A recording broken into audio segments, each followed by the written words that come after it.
This is the Hard Thing Podcast. Welcome to the Forge.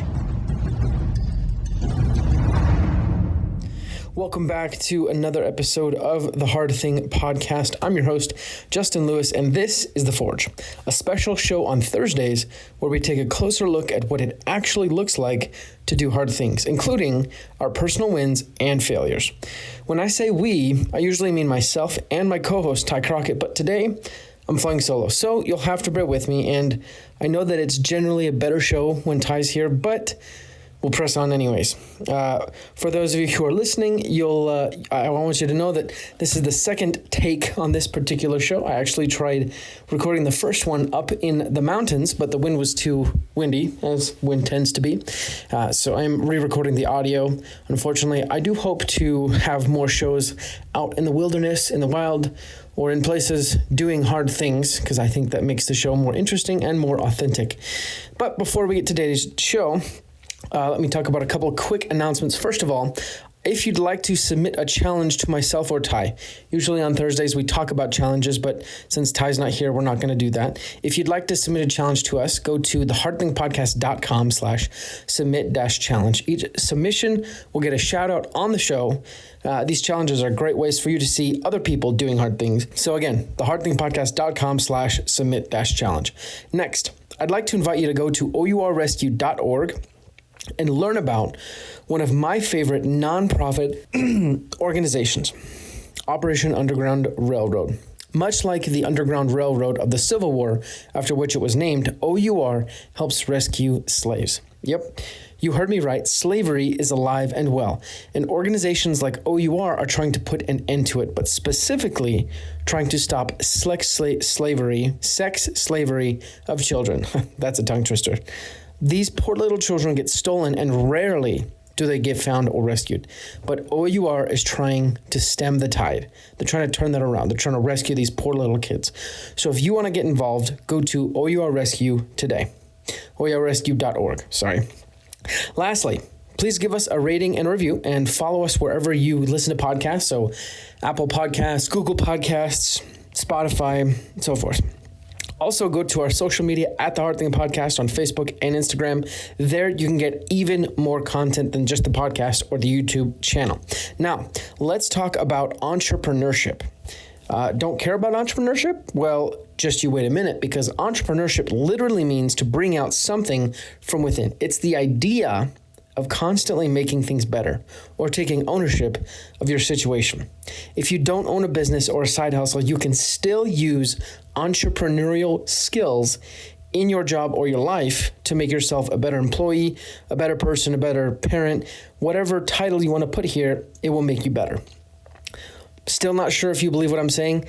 Don't worry, keep listening and it will make sense. So here are entrepreneurial skills that everyone should develop, especially me. Number one is resourcefulness. This is the ability to make things work with less than optimal resources or connections. It's being able to MacGyver yourself out of any situation. As an entrepreneur, this means doing things cheaply or bootstrapped or saving yourself that extra expense. As an employee, this means saving your boss some extra money. Therefore, obviously, that makes you a better and more useful employee to the company. As a parent, this means thinking up interesting and creative ways to teach, entertain, and lead your children. It's the ability to see how things fit together that don't traditionally fit together. Number two, win-win solutions. You need to learn how to create reciprocal incentives. Basically, find ways to make what you want and what someone else wants the same thing. So that way you both work toward it willingly and it benefits both of you. Two examples. First, in talking with Ty, the co-host of this show, before he was the co-host of this show, he'd mentioned he wanted to do something similar to a podcast. So we talked and eventually we came up with the solution to have him on the show. And since then, the show has been extraordinarily better. Also, I think Ty himself has improved because he's been on the show and because we've been having these conversations. Another example, I recently connected with a different friend who just graduated in graphic design and is trying to build out his portfolio. After talking, we both decided that he would help me and the podcast with some graphic design elements and help us build out the brand better. I'm looking forward to when he actually lets me promote him as a graphic designer, because then it will be reciprocal.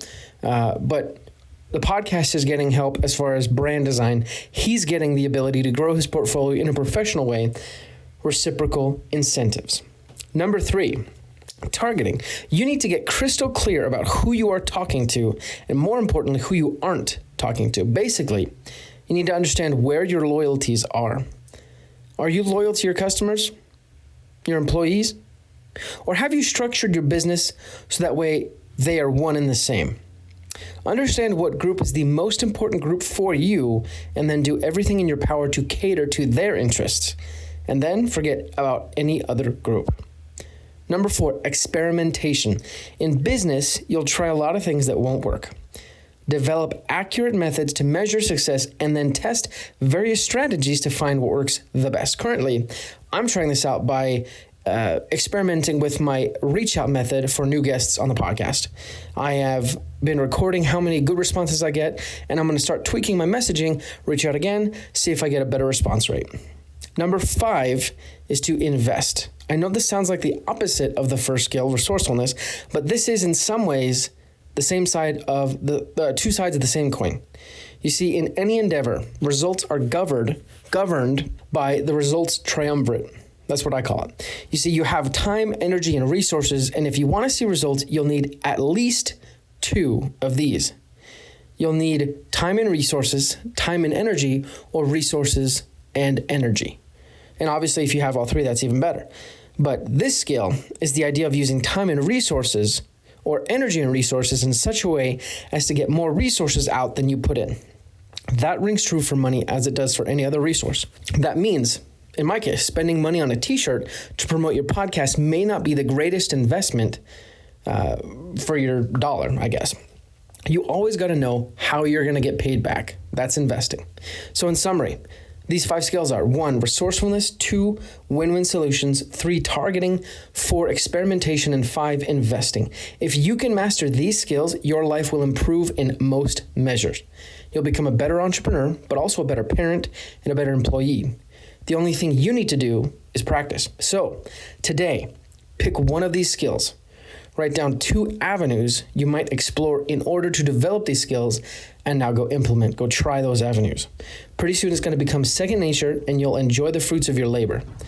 All I got to say is, until then, my friends, keep doing hard things, because you will overcome average.